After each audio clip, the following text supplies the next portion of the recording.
Hello guys, welcome to our channel. এখন আমরা আছি বাগনান ফ্লাইওভারে, কারণ আজ তোমাদের দেখাবো বাগনান যে কৃষ্ণ পুজো 2025-এর প্রস্তুতি। ঠিক ওই দিকটা রয়েছে বাগনান কৃষ্ণ পুজো প্যান্ডেল।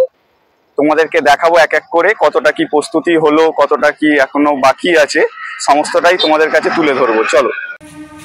তো বাগনানের যে বিখ্যাত কৃষ্ণ পুজো সেটা তো তোমাদেরকে দেখাবোই, আর তার প্রস্তুতিটা আগে চলো তোমাদেরকে দেখিয়ে দিই। তো আমরা এখন বাগনান যে ফ্লাইওভার ছিল সেখান থেকে কিন্তু আমরা নিচে নেমে পড়েছি, একদম ব্রিজটারই নিচে। এই রাস্তাটা ধরে কিন্তু আমরা সোজা সামনের দিকে চলে যাচ্ছি, যেখানে তোমার লাইব্রেরি মোড় বলে বাগনানের। তো সেই রাস্তাটার দিকে আমরা চলে যাচ্ছি, আর দেখতেই পাচ্ছ যেতে যেতে একদম সামনেই কিন্তু চোখে পড়ছে যেখানে কিন্তু অনুষ্ঠানটা আর কি প্রোগ্রামটা হয় কৃষ্ণ পুজোর, সেই প্যান্ডেলটার স্ট্রাকচার।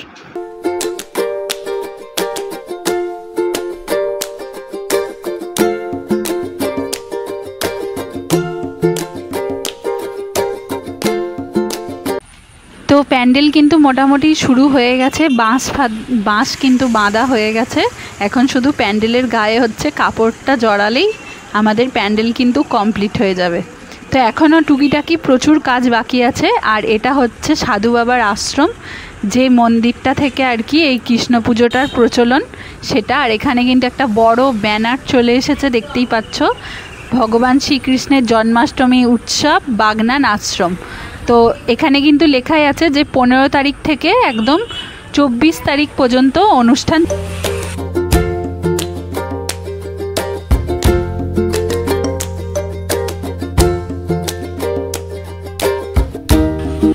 এই এরিয়াটা যেটা দেখতে পাচ্ছ স্ট্রাকচার করে রেখেছে, এইখানটা করে হচ্ছে মেন যে মণ্ডপটা সেটা কিন্তু হয়, আর এই দিকটা করে হচ্ছে তোমার প্রোগ্রাম হয়, যেখানে স্টেজ প্রোগ্রাম করা হয়, যেসব অনুষ্ঠানগুলো এক সপ্তাহ ধরে চলে সেটা।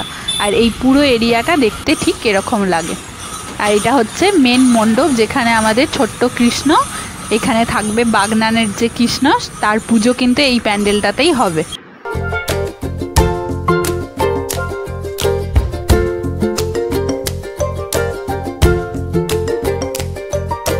তো বাগনান যে ফ্লাইওভার তার মুখের একদম কিন্তু এই ব্যানারটা রয়েছে, জন্মাষ্টমীর ব্যানার। তো এখন থেকে এগুলো লাগানো শুরু হয়ে গেছে, আর কিন্তু চারিদিকে যে লাইটের গেট করে সেগুলোও কিন্তু লাগানো শুরু হয়ে গেছে। তো চলো এখন আমরা তোমাদেরকে দেখাচ্ছি যে বাগনান ঢোকার মুখে যে মেন গেটটা তৈরি হয়, তো সেই গেটটাও কিন্তু প্যান্ডেলের বাঁশ আর কি বাঁধা হয়ে গেছে। তো প্রস্তুতি তো টুকটাক চলছেই। তো তোমাদের নতুন নতুন আপডেট তো নিশ্চয়ই দেবো, তোমরা তার আগে চ্যানেলটাকে একটা সাবস্ক্রাইব করে রেখো, আর ভিডিওটাতে একটা লাইক করে দিও, আর প্রচুরভাবে শেয়ার করো যাতে সবাই এখানে আসতে পারে আর জন্মাষ্টমীটা উপভোগ করতে পারে। বা